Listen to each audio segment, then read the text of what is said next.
The 53. This is the Outside Gate with Steve Hall on the L4 Media Network, where we talk US moto and anywhere the conversation goes. Today, from Riverside, California, we have another privateer hero, Derek Kelley. How are you? I'm doing good. Thanks for having me on. That's the way, man. That's the way. So, if you're not aware of what Derek's been up to, he's been nursing a badly broken arm. So, man, do you want to give us a bit of an update on how that's going and how far you are, or how far away are we from seeing you back in action? Yeah, it's been a hell of a road. I broke it back in November and had some complications with the first surgery. Doc kind of half-assed it a little bit, and just been healing up ever since. I got it redone in the first week of January up in Colorado, and then just been healing up from that. Got released to start working out on it a few weeks ago, riding mountain bikes, and I'm planning on riding next week for the first time, and it'll be about 5 months. Yeah. So, are you looking to hit the last couple of supercrosses, or are you just planning for outdoors now? I'm probably going to be planning on just outdoors. I mean, I've kind of switched up my plan a few times. I'd love to get some supercross. Obviously, like supercross is awesome, and it's going to suck missing a whole season. Yeah. But I mean, I want to come into outdoors strong. I don't think that going and doing whatever in supercross, a couple tenths or just mediocre finishes because I only have a couple weeks on the bike, versus coming out strong for outdoors is kind of probably a better idea. Yeah, man. Yeah, it sounds like it is. And you're going to be on a 450 for outdoors this year? Mm-hmm. Yeah, that's the plan. 450 Audis. That's the plan. That's the plan. Yeah. Very, very good, man. Very good. Yeah. Cool. Hey, what's your so you've been a spectator, man. So what's your thoughts? Thoughts on season 24 so far? Obviously, we've got a bit of a run of domination starting to happen in the 450 class. 250 classes are both pretty exciting, though. What are your thoughts? Yeah, I mean, it's been about 4 years since I've actually sat and watched every single round like this. So it's been nice to be a spectator for a little bit to a certain extent. But no, the racing's been great. Only thing I wish I was out there. Obviously, your Aussie boys kicking ass and starting to kind of get on a roll, which is sick to see. And then the 250 class is always exciting. Yeah, man. Yeah, the 250. So we're going back west. Going back west on the 250s. Who's your pick? Who's your pick for that West Coast, man? I mean, RJ's been killing it, and I'm stoked for Levi. He's been kind of warming up and riding really solid this year. So for the West, it's a toss up between the three. Obviously, I think you got some clear little standout with Levi, RJ, and Jordan. Yeah. But then Joe Shimoda's he's got speed, so I'm sure he's gonna throw in some good rides here pretty soon. Yeah, man. I'm a big Joe fan, so I'm so disappointed, man. Yeah, I'm actually pretty good buddies with Joe. Like we hang out off the track quite a bit. So I just hope he kind of gets warmed up and gets used to Honda. Yeah. I'm figuring it's just getting used to everything new. He tends to start seasons a bit slow anyway, and I think that I wouldn't be surprised to see him win the last two races, which would be awesome. Yeah, that wouldn't be surprising at all for sure. And I expect more from him come outdoors. Yeah, he's gonna kill it. I don't know. I think his starts just need to get better. I think coming from behind, especially with only 15, and then everybody's so fast this year. I think he just needs to get the starts figured out. Yeah, that goes for every class though, doesn't it, man? Starts are just so important. Everything's so competitive, man. Everything's so close. I mean, the 450s, there's, obviously Jets are stand out, and it's really come to see, for all of us that this guy is a level above, and I say nearly every episode, I say I'm a bad Aussie. Because I don't want this, I want close racing. I'm cool if Jet wins; that'd be cool for an Aussie to win. But I want him to be fighting for the title in the last lap of the last race. For sure. No, it's gonna be hard for those guys to kind of. I mean, he's obviously, as the rounds go on, it's kind of obvious that he's a step ahead of everybody. I mean, it's kind of a toss up for second. I mean, whoever gets the start is kind of second place between 10 guys. So Yeah. Like a start could have a guy second or sixth or seventh. Exactly. Like there's Yeah, that it's sort like of the top 7 can all interchange for second place. It's pretty yeah. crazy. Which is and that there's a lot of interest in that and that sort of thing. But I think also too, man, like there's little.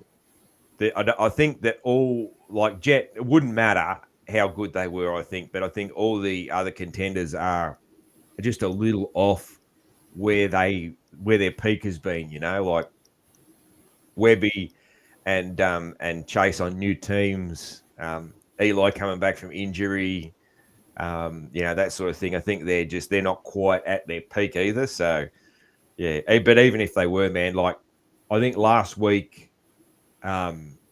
really settled any doubt I had on just how good Jet is. Like that was obscene, man. That was filthy. It was ridiculous the shit he was doing. The Yeah, way he was jumping, that the way last he was, moto, that battle between him and K Rock was pretty insane. Like he was just shooting it in anywhere. Those guys yeah. didn't really care.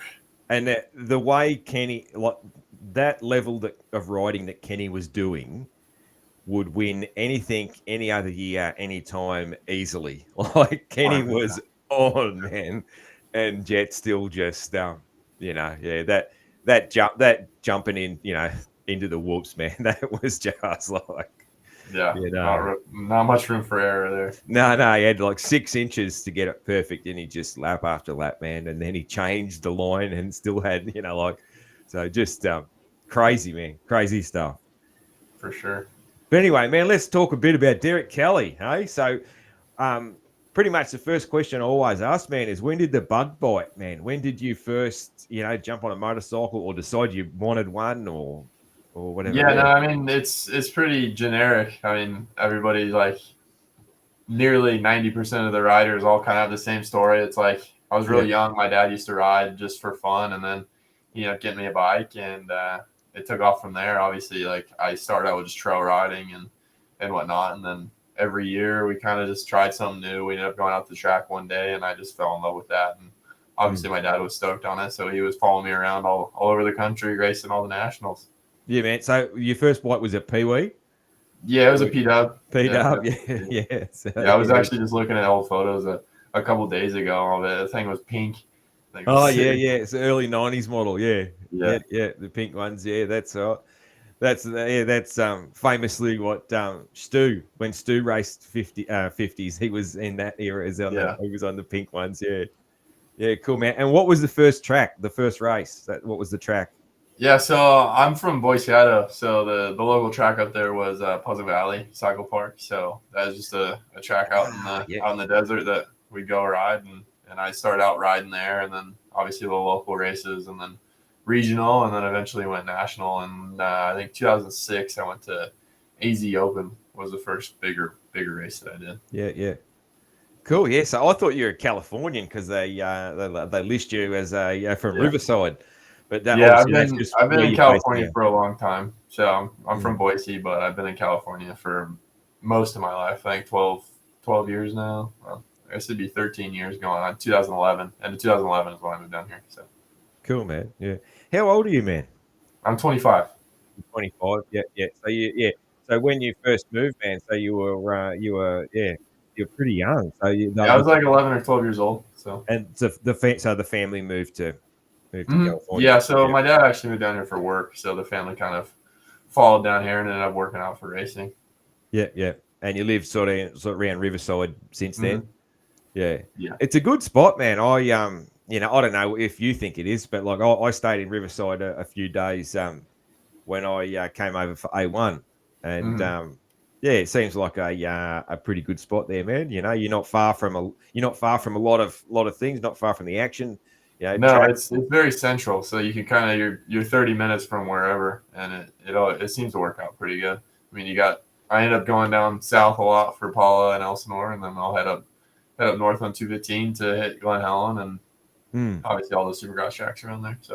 So you just mix it up. You just mix it up for training. You go to different ones. You don't have like a set there's 3 main tracks for outdoors that I go to, and then it fluctuates between private tracks and whatnot for Supercross. So it's all within like a 30-minute radius. Cool, man. And where Is AEO, so obviously you ride for AEO KTM. Mhm. Where are they based? Where's their actual team based? So the shops originally started in Arizona, so Peoria, Arizona, and then he added a third one in Temecula. So that's where the race team's based out of, is Temecula. Oh yeah. Cool. So you're not too far from there then either, man. Yeah, About 30, 40 minutes. So yeah. Tell us about a really, a memorable race, whether it was really good, really bad, anything from when you're a junior, your 50, 60, 80 days. yeah. Yeah, so I actually been thinking about it.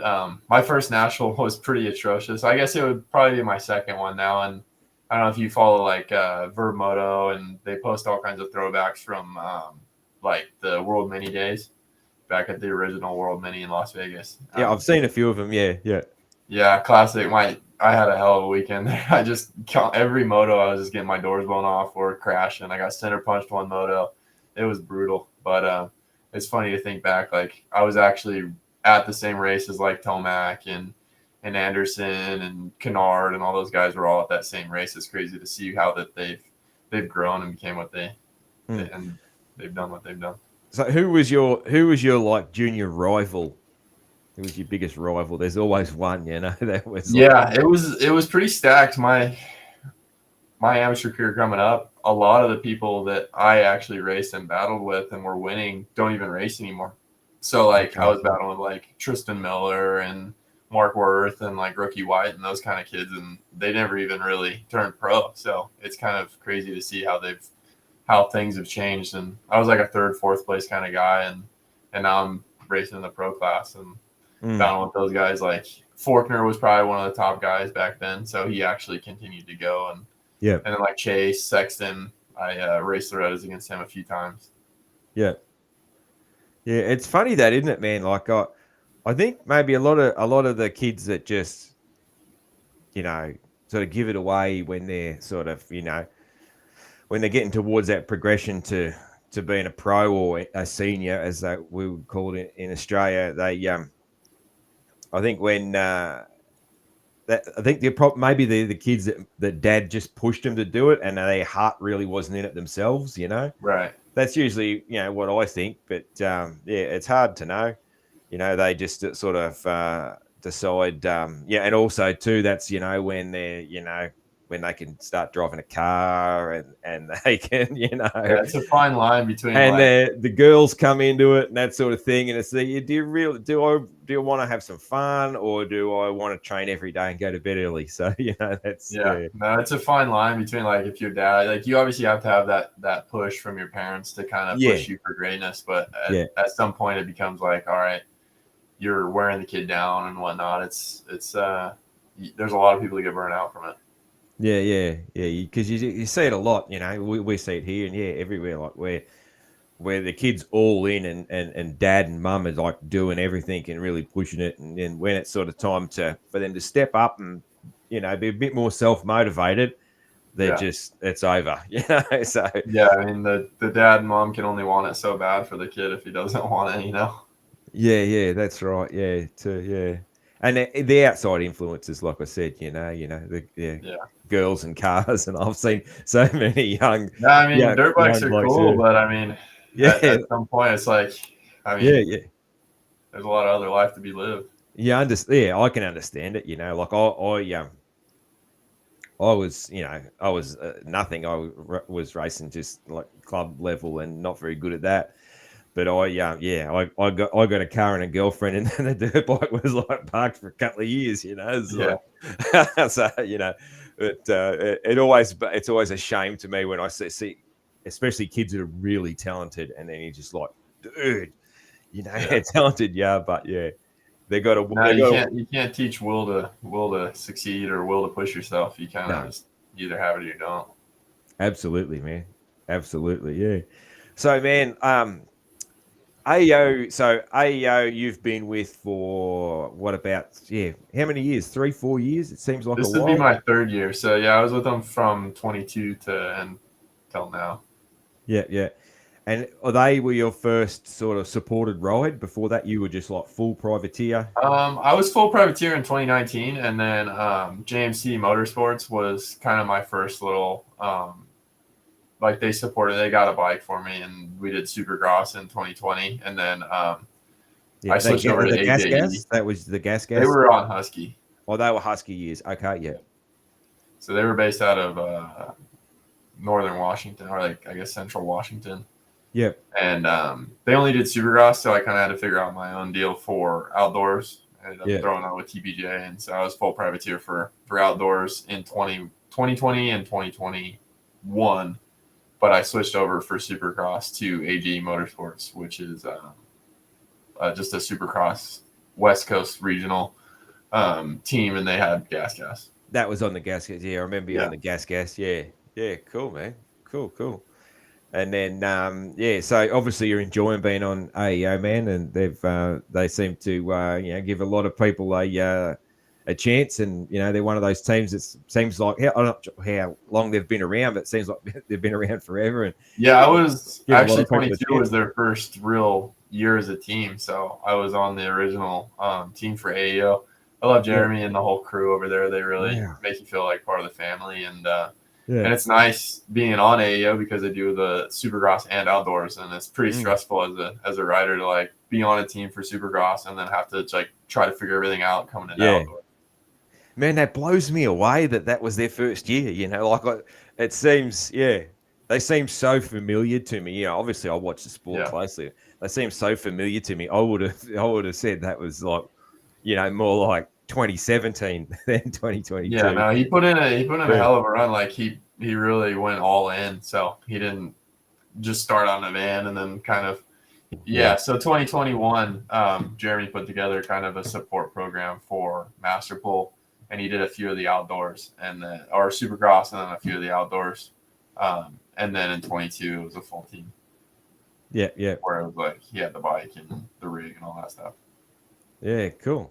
It's good to see, man. I love it. I love seeing teams like that, and it's you see where there's a lot of teams start out like that and end up, Pipes Motorsport, now they got Ken Rocks and Phoenix, and now they got Star. They all started from Star were a bit of a joke right at the start, and now look at them, they're absolute powerhouse team. So for sure, everybody has to start somewhere. So, and I think Jeremy really has high hopes and high goals for it. So hopefully he can keep the ball rolling for us. Yeah, cool, man. Couple of cool things that you've done over the years. So Straight Rhythm, man. Did you enjoy that? Like you did well at Straight Rhythm? You wish it comes back? I got third there. That was probably the coolest race I've ever done.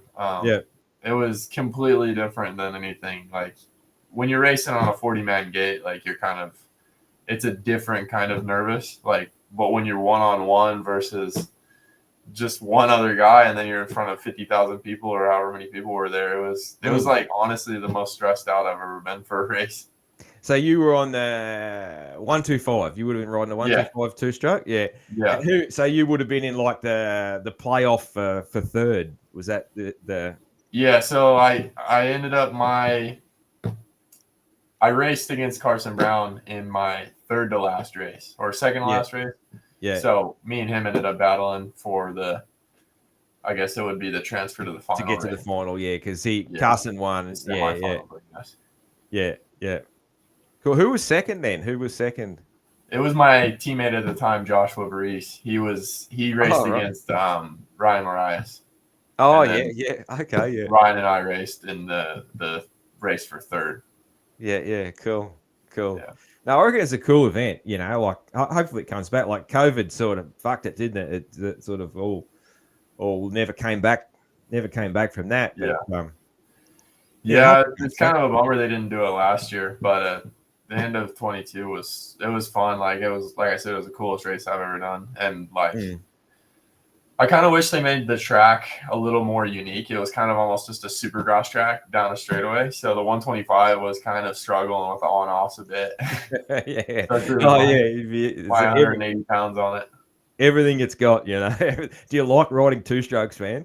Yeah, no, I love them. I actually like my early amateur career on big bikes I was racing 2-strokes and 2D 2-strokes, 125s in the B Nice. class. So Yeah. I love 2-strokes. Yeah. Yeah. Good to hear. Good to hear a young bloke who loves two strokes. Yeah. Yeah, Yeah. Like I love everything, but yeah, if I was only allowed to have one bike, it'd be a two stroke. I just yeah, and their ultimate bike. I mean, 4-strokes for the average person to maintain and everything is kind of a pain. And the 2-stroke, you just throw a piston and ring it every 40 hours and you call it good. yeah, yeah, yeah. No, I just the memories, the memories of them, the smell, the sound, all that. Yeah, Yeah, I'll always be a bit of a two stroke guy. hard to beat it. Dude. So ninth in points last year. That I guess that's a bit of a is that sort of a highlight, or is there a particular race that you would say was a highlight, or? Um, Last year was solid for me for Supercross. Yeah, I mean, I was stoked to end up ninth in points, but at the same time, it was a little bit of a disappointment because like I gave away a lot of races that year where I Yeah, should have probably been fifth in points. yeah, But it was a big growing year for me. Like obviously, like it's always a bummer to get hurt, but to be hurt after coming off of that and then yeah, looking to improve. So I was just stoked. I never really felt like I rode the best to my ability, but I ended up with yeah, some pretty good results for myself. yeah. So What was your best? What was your best? Did you snag a top five? I never got fully into the top five. Triple Crown, I ended up sixth in Glendale Yeah. overall with like I think I went 4.87 for six or something like that. Mm. But that was pretty cool. And then at A2 Triple Crown, I ended up getting a fifth in a moto, which was awesome. So I got a couple fifths in motos, but the best overall was sixth with the Triple Crown, and then I got a seventh in Denver for the main event. Yeah. Cool, man. Cool. Do you ever sort of you sit and look at those results, especially like the four and that sort of thing in the Triple Crown, and just like look at who was in front of you and just be Yeah, like, that must give you a good feeling. Like, fuck yeah, you know, yeah, it's a boost of right here confidence, with these but guys. Yeah, yeah, yeah, it also just makes your expectations way higher coming to the next race. So it yeah. But makes that, that's a good thing, though. yeah, no, it is. Because as you always hear about, people sometimes riders they're not sure they belong until they get a result like that, and then it's like, well, yeah, I do belong. I'm here, Yeah. and they fight a bit harder because they feel like they really deserve to be there. Yeah, that's cool, man. And you came to Melbourne and did Melbourne Supercross a couple of years ago. What do you think of Yeah. that? That was awesome. I wish I was able to get back on for World Supercross last year, but it Yeah, was awesome. I've never been to Australia before, and coming to Melbourne, the city was awesome. Like compared to every big city in America, it's like it's night and day difference. Like how clean it is and yeah, how walkable it is. You don't feel like you yeah, got to hold yeah. your purse. Yeah, the definitely it's like the cleanliness and the safety of Melbourne. Yeah, is definitely different to Yeah, American cities. Yeah, man, like you could walk around Melbourne.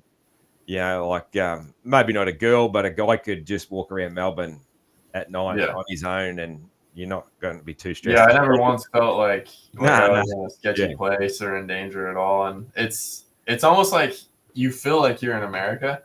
But then like there's other stuff that you're like, all right, well that's kind of weird. Like everything little closes differences. down from like 1 p.m. until like 3 p.m. It's like if you want a late lunch, you're screwed.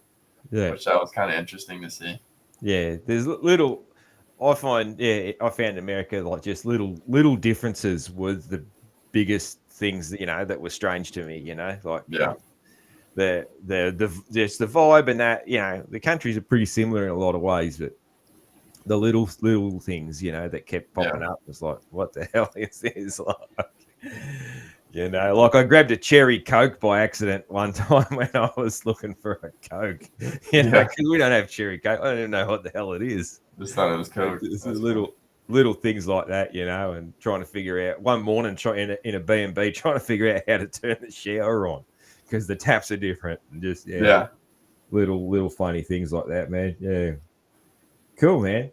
Hey, so you got a company going, a hydration company going. Yeah, you want to tell us a bit about that? Yeah, so I've been working on it for about a year now. It's called Next Hydration, NXT Hydration, and it's an electrolyte company. So we make premium electrolytes with natural pink Himalayan sea salt and all the right ratios and such, and zero sugar. So it's pretty much the ultimate hydration electrolyte that you can have as an athlete or even really anybody. Mm. What else is in it? So you got the pink Himalayan sea salt, and Yeah, what so else? that's our main source of sodium is the pink Himalayan sea salt, which has like 83 trace elements and vitamins and all that good stuff. And then we have magnesium and potassium chloride. Yeah. So you get the three main electrolytes that help with muscle function and cognitive, like electronic function, like the transportation of electro. Yeah. All the good stuff that helps with keep you from cramping and Yeah, it sure does, man. You know, like all that good stuff. I use electrolytes. Even my old ass uses them like this. You gotta have that stuff. So that's cool, man. And you started that business with so there's you and one other guy. Is that right? Yeah, so I own 90% of the company. So I partnered with my physical trainer who helped me with the formula and kind of stuff like that. So he kind of advised me on what he wanted the balance of electrolytes to be, and he's really good with all that nutrition stuff and basically just researching and everything that has to do with bodily functions. He's really good with that. Yeah, man. Yeah, cool. And so business is going good. I just started, so we just got product last Friday. So Okay. we just started selling it, and we've done a few sales, but it's definitely a learning experience for me to try to market it and get it in the right hands of the right people. So I haven't really spent any money on marketing or anything, but we got to get content and have some good stuff to post. So that's cool, all beginning, very, very infant stages of the company. That's all right, man. Where do people get it? Yeah, so you can get it on our website. You can get it on our shop Instagram. We don't sell overseas yet, so your Aussie base won't be able to buy it just yet. But hopefully we'll be able to do international sales soon. But it's all based in the States right now, so you can just order on our website or obviously the shop app and on Instagram. Yeah, cool, man. What's the website that people can go to for? Yeah, it's called nexthydration.com. So nxthydration.com. Yeah, so nxthydration.com for so I have actually most of my listeners are US. So that's cool. So yeah, so get around it, guys. Thank you for the shout out. I really appreciate it. No worries. Yeah, now a lot of friends and I think anybody of any age that's into dirt bikes. If you're gonna do that, you got to try and stay a bit fit, and everyone knows that everyone nowadays knows that water just ain't enough. So yeah. No, and honestly, the reason I started the electrolyte company is because before 2020 and before I started working with my trainer Evan, he put me on to taking actual electrolytes that don't have sugar and have a high amount of sodium in it, and it really kind of changed my career path. I went from going into second motos just smoked and cramping, can't even hold on the bars. Your hands are going like that, and your forearms are getting cramped up. And once I started taking that, I was going into second motos almost more fresh than I was for the first moto. So, and then once I realized that you're supposed to actually have this stuff almost every day, it's it changed everything for me. Yeah, it's funny, man. My dad, he's what is he, 78, and he doesn't drink much, and he's always really dehydrated, and he's been getting a bit crook and that sort of thing. I'm trying to just get him going. I was like, you got to get some electrolytes and you got to drink more water and that sort of thing. And even for anybody that's just day-to-day life, because it's that old school thing. I remember the go-to was just water and sugar. I still got old mates that ride just casually, and they'll see you mixing some stuff up at the track, and they'll be like, "Oh, what's that you're taking?" "Oh, I just drink water," and then they'll be popping a few sugary lollies and stuff like that. Yeah, but I mean, 10 years ago, that was me too. That's just what you did. No, it's really been kind of over the last 3 or 4 years, even last year, I was seeing some top guys that were taking like scratch and liquid IV. I'm like, dude, that's not what you want as a professional athlete. Like, it doesn't give you the electrolytes you need. And a lot of that stuff, like taking sugar and the way it doesn't, as when we're racing nationals, you basically only have an hour from checkered flag to side lap. So for you to get in enough water, and like you sweat so much, you basically, however much, like you sweat like a crazy amount, and you don't have the time to get in the glucose. Like your muscles store glycogen and have reserves of sugar, so you aren't even able to process the amount of sugar that's going to take to like actually become fuel. So like people eating sugar or eating in between the motos, it's more important to get electrolytes back in, because that absorbs like instantly into your system, and you have an immediate effect on that. Yeah. Cool, man. Well, I hope it goes great for you, because I'm interested in all that stuff. You know, I'm an old bloke that tries to stay pretty fit, and also too, I love seeing a young fella, cranking up a business and having a red hot go at stuff like that. So, it's always kind of business development and entrepreneurship's kind of been a big interest of mine over the last few years. So it's been fun to start a company from scratch and to learn what it's like to kind of deal with manufacturers and basically create something from the ground up. It's really hard to do, but it's also a lot easier than people think. Cool, man. And do you see that as sort of, I guess, after your racing career, is that, that I sort mean, of I'd rather business do that than go work full-time job. Obviously, like there's some pros and cons to being a business owner and being an entrepreneur, but hopefully, like if I can create this into something successful and flip it and sell it to somebody and then go and start something else, is kind of what I would like to do at the end of my career as a racer. Cool. It's good to hear that you got some, got some goals and got some vision and that sort of thing around that. Yeah. What's your goals still for your? So you're still young, for your racing career. What are the goals for that? Yeah, I mean, obviously everybody's goal is to go as far as they can. So I have obviously high aspirations for myself to come back and race. Like, it's going to be tough being off for 5 months, but hopefully I can come out for outdoors and put in some good rides. And then I want to get a win or a podium in the 250 class and Supercross. Like, that's the ultimate goal. So, I mean, if that's no longer in the picture, or something that I see is like, my goal is to go as long as I can, as long as I'm improving and continuing to build as a racer and as an athlete. So as soon as I start to plateau or kind of lose steam, then I'll probably hang up the boots. I'm not just going to run her into the ground. Do you reckon when you do hang up the boots for, being a pro racer, you'll still ride for enjoyment? It'll be tough. Like, I've spun so many laps in my lifetime that I've almost kind of got enough riding in, but everybody, like, you see those top guys, they always quit for a little bit and then they end up coming back. So it's going to be hard to stay away, but I'm basically just going to ride until I don't see it's, until it's not really, until it doesn't make sense, I guess is what I'm trying to say. I'll probably always have a bike, but definitely not going to be training 5 days a week. Like yeah. But do you see yourself doing sort of fun events like, day in the dirt, or jumping into an off-road race, or anything like that in your future? I mean, you can never predict what you're going to have, what the future is going to hold for you, for sure. So I'm always going to keep my eyes open and not going to shout out any possibilities, for sure. Yeah, cool.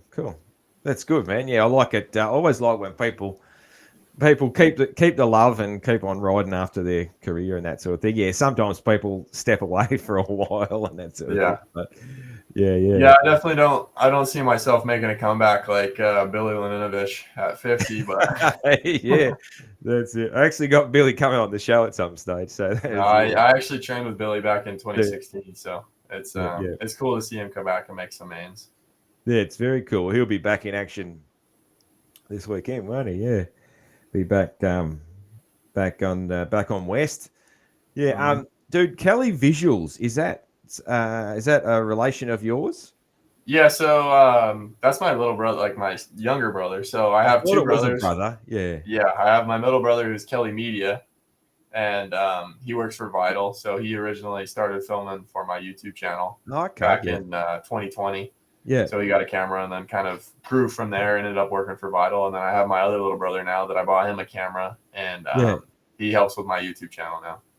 Yeah. Yeah. Because I've seen you tag him. Yeah. Okay. Cool. So did your brothers ride race and that as well? My middle brother did. When we were growing up, he raced in nationals, but he didn't really want to kind of pursue it and chase it Yeah. as hard as I did. So once the going got tough, he kind of just said, I don't really want to do this anymore. So he kind of hung up the boots as far as the racing goes. And then my other little brother, he rode every once in a while, but he never really found a love for it to kind of pursue it any more than that. It's cool that what they're doing though. Yeah. Cool that they're into the getting into the media and that sort of thing. They're still Yeah. around the sport and No, it's fun to bring him along, and obviously my middle brother, he doesn't film for me anymore, but I see him yeah. at the races and he kind of does his thing and I do my thing, but we're always kind of at the same places, which is fun. Yeah. So your middle brother, he's based in Cali still. Yeah, we And all live in the same house with oh our yeah, parents. yeah, you're So still home. Yeah, yeah, cool. yeah, we all live at home with mom and dad. So it's tough to move out nowadays, especially on a privateer salary or Oh, a dude, videographer salary. in California, it isn't. That's for sure, Yeah, man. Yeah, for sure. it's funny. I hear from a lot of American friends how expensive California is. Um, but then when I was over there, I was like, oh damn. Oh, it was actually a lot of things were cheaper than they are in Australia. Yeah, So it was like, it's not. Yeah, there is worse. Like I was real happy at the gas prices in California, and my friends are going like, "What?" And I was telling them how much we pay down here, and it's just like, "Oh, yeah, it stops you wanting to go anywhere. It costs so much here." But yeah, yeah. that's the go, man. That's the go. Hey, time for an ad. So if you're listening or watching, don't go skipping this. Hey, what sort of seats are you running on those AEO bikes, man? Yeah, so we're running the guts and got the good grip. That's right, man. That's right. I'm pumped to announce that Guts Racing are coming on board as a sponsor of the Outside Gate. In 1990, Jamie Gregg fired up Gregg's Ultra Trick seats. Now, it's lucky that Jamie was a Californian. Imagine if he was an Aussie. What would they be called? Gregg's bloody ripper seats. Huh? That wouldn't have sounded right at all. Or what if Jamie was British? Gregg's proper brilliant seats. Nah, that wouldn't have sounded much good either. Or if he was a Kiwi, Gregg's choice as seats, bro. No good. Guts is Gregg's Ultra Chick seats. When Mookie Fever is on, it's on a Guts seat. When Derek Kelley comes back, he'll be on a Guts seat. When Kenny's doing hole shots, Chiz is chizzing. When RJ's winning, and when Aaron Tanti made his first 450 main event, they were on Guts seats. Even my old ass sits on one. Gutsracing.com. That's real easy to remember. Gutsracing.com. Used by Factory Husqvarna, Hep Suzuki, AEO KTM, Moto Concepts Honda, Phoenix Honda, PRMX Kawasaki, Next Level Racing KTM, and countless privateers. You're a flaming drongo if you use anything else. Get around them. Dude, few oddball questions I've got towards the end of the show for you. That's good. Well, this one's not so oddball. This one's just an interesting one. If you earned a career number, what would it be? What are you choosing? Well, growing up, I was always 227, and then going to Loretta's, my first choice was 27. But so long as Malcolm Stewart's still racing, I'm gonna have to pick another number. But yeah, I mean, if I could choose any of them, probably Yeah, 27. if you could choose it. Most of the time, the ones that you're going to choose to take, there's not usually too many spares. Yeah, I Yeah, like I it. mean, Look, if I'm fortunate enough to get enough points to end up with a career number, I'd be pretty stoked to choose one that I could just have. I think the biggest thing is not having to change every year. yeah, yeah, yeah, yeah. What do you think of the 53? Hey? I mean, I haven't got to race with it much. I haven't got to race with it yet, and I Yeah, I haven't got to guess ride not. with it Man, he much. practiced with it. Yeah. Yeah, I mean, so far she hasn't done me too well. I mean, it put me on my head and broke my arm when I was the Yeah. first few times I rode with it. So You'd be glad to um, change it, dude. hopefully Yeah. it grows on me Yeah, no, you'll love it by the end of the outdoors, man, when you're kicking ass. for Yeah. sure. That's the way, man. Cool, cool. Um, if you could, if you were taking a fun road trip across the states, choose who you're taking. Who's the 2-3 people that you're piling in the Sprinter van or the car or on adventure bikes or you name it. Who are you taking and where are you going? Oh boy. Traveling across the country is something that I've done a few times racing dirt bikes Yeah, and whether that be for the pro races and the amateur races. yeah. Um, Me and my middle brother always got along on road trips. We'd throw her down and throw some all nighters out and get where we were needing to go. But it's tough to choose anywhere. Nowadays, I'd rather fly. So if we're road tripping, I'm not too stoked either way. So you're a bit the old privateer life. You're a bit over the road trips, huh? I mean, road trip Yeah, question's not as yeah. good No, for the I'm privateers because you've pampered done now. too I got much. the satellite team. They fly me out and take my bike for me. So I'd rather just head to the airport. Yeah, that makes sense, man.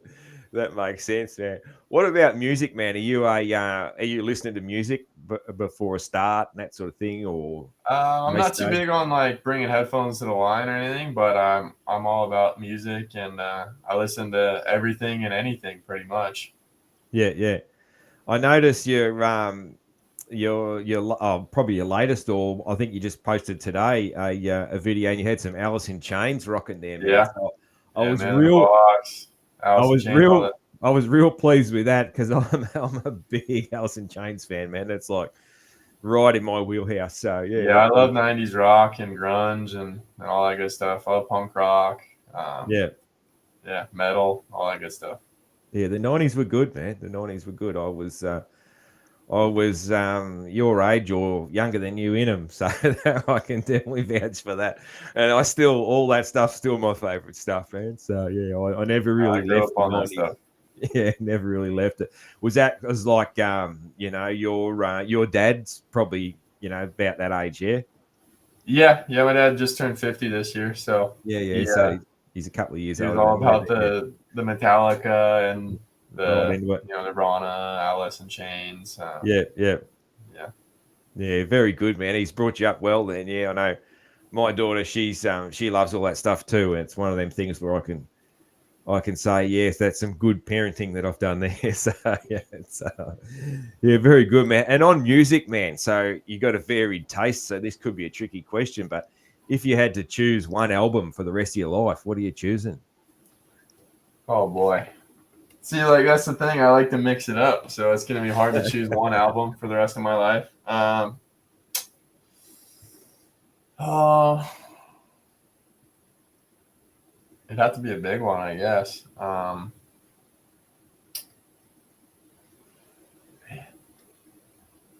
Well, now I'm under pressure. I can't choose.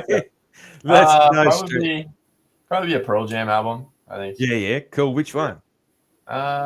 Well, I'd have to look it up under pressure, You'd have but to look it up. Yeah, yeah, yeah. yeah, Cool, man. Cool. yeah, Yeah. no, Yeah, that's so well, yeah. I mean, the classic one that most people's go to is 10, which is their first album.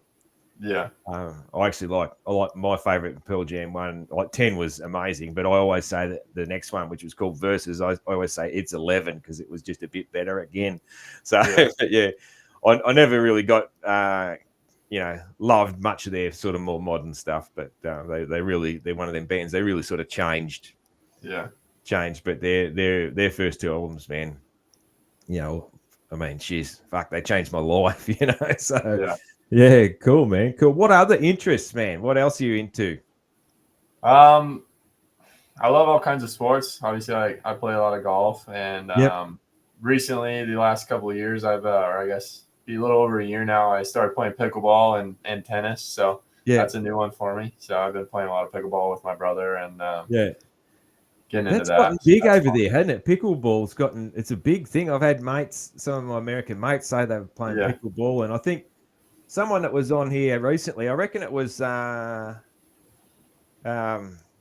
The Schloss man. I reckon he was talking about pickleball as well. Hunter Yeah. Schloss. I reckon No, he it's was gotten talking about huge. that. It's super fun. It's more of a game and less of a sport. Yeah, yeah. So it's fun. You can go out and they have these things called open play, and you can go play against random people and just pick on grandma and grandpa. So they just sort of, what have they set up like little courts in parklands and stuff that you just You go and either play? have courts where you bring your own net and they have lines pinned on the ground, or Okay. there's like dedicated courts by my house that are just pickleball size, like spec and Yeah, everything, and yeah, you just yeah. it's basically like a big ping pong table. Yeah, cool. Yeah, it hasn't made it to country Australia yet. That's for sure. They probably got them in Melbourne and that sort of in the cities and Yeah. that. Yeah, I'm out in that No, little. it's exploded over the last couple of years. I think 2020 is really when it kind of started to pick up, and over the last 2 years, it's supposedly the fastest growing pastime or sport, if you want to call it that. Wow, really? Yeah, Jeez, in man. America anyway. Do you follow many other like mainstream stick and ball sports or anything like that? I don't follow it too much. I recently got into watching football this year with my girlfriend's dad, so Yeah, I every time I went over there, he had football on, so that was fun. yeah, yeah. I don't really have a favorite team or anything like that, but I just follow golf is probably the most mainstream sport that I actually follow, and I can kind of Yeah. name everybody on it. Yeah, it's funny, man. It always amazes me. Like I've never played golf, or mini golf. I'm all right. I'm not Yeah, too bad. I mean, short game would be all right, but mini golf when the kids were little. But yeah, the like nearly every pro moto guy plays golf. And yeah, it's funny because it's almost the extreme opposite to moto. It's the the speed of it and it's yeah. clean No, and it's played the polar slow. opposite, but Yeah, it it is. kind But of I it think has a that's lot of why you like it. Yeah, like it's yeah, a bit of a yeah. It's getaway relaxing and and relaxing it's and stuff. not so high paced for sure. Yeah, yeah. Yeah, I'll give it a go one day. I've never really never even had the opportunity to play it. Yeah, it's Yeah, frustrating. It'll piss you off. yeah, yeah. I'll bet. I've heard that. I know. An old mate of mine that he used to take me riding because my dad didn't ride, but I was lucky enough to have some older friends and blokes around the town and that sort of thing that basically saw me riding my motorbike and they were like, "Oh, we'll start taking me to better places to ride." Hmm. And one of these guys, yeah, he hurt his back at one stage and sold his dirt bikes and started playing golf. And he said he was constantly taking the clubs back in to get straightened out and get Yeah, new ends put on them and all that sort of thing. In yeah. the I'm end, not too much of a he gave club it up. thrower, Yeah, but yeah, I play with a couple people that do. yeah, yeah. In the end, he sold them and bought a motorbike again. So it That's wasn't funny. good for his health. Yeah, yeah. That's the game, man. Dude, what about so you said you got a girlfriend, but if she gives you a chance at a hall pass, who are you choosing? I don't know if that's a question that I'd be comfortable answering So, there, man. sometimes people are worried about getting in trouble, so that's all right. I respect that. Yeah, I might have to go to the Aussie favorite there, Margot Robbie. Oh, nice one. Yeah, she's definitely the most popular answer for on the when I asked that question. She is by far the most popular answer for anybody who is probably racing age. I guess. Yeah, yeah. Yeah, So yeah, no, that I can certainly respect that. Yeah, she's a looker and she seems like she's a really cool chick as well. yeah, for sure. She's hung on to her as I would say, she really hung on to the Aussiness even when she got really famous. She's Yeah, still, I reckon she could still just kick back at an Aussie barbecue and just fit in with everyone else, rather than, right. yeah, I reckon she'd Yeah, be, it's always tough to tell yeah, with celebrities and such, but seems like she's pretty level headed. pretty level headed, man. Yeah, yeah. That's for sure, man. That's for sure. Cool, man. I reckon, hey, is there anything else that you want to talk about or, about anything that's going on that I might have missed over the show? No, I mean, I think you covered a lot of the basic questions and all Yeah. that good stuff, and gave my company a shout out. So I think I'm all set. Yeah, cool, man. Unless you Cool. got anything. That's awesome, man. No, I reckon we're nearly done. A couple of things that I use to close out the show. Give us your best Aussie accent. No, I think the main thing that I can do with Aussie, it's either the nar or like a 13, 13, 14. 13, yeah. Okay, yeah, no, I see what you mean there, yeah. Yeah, the nars.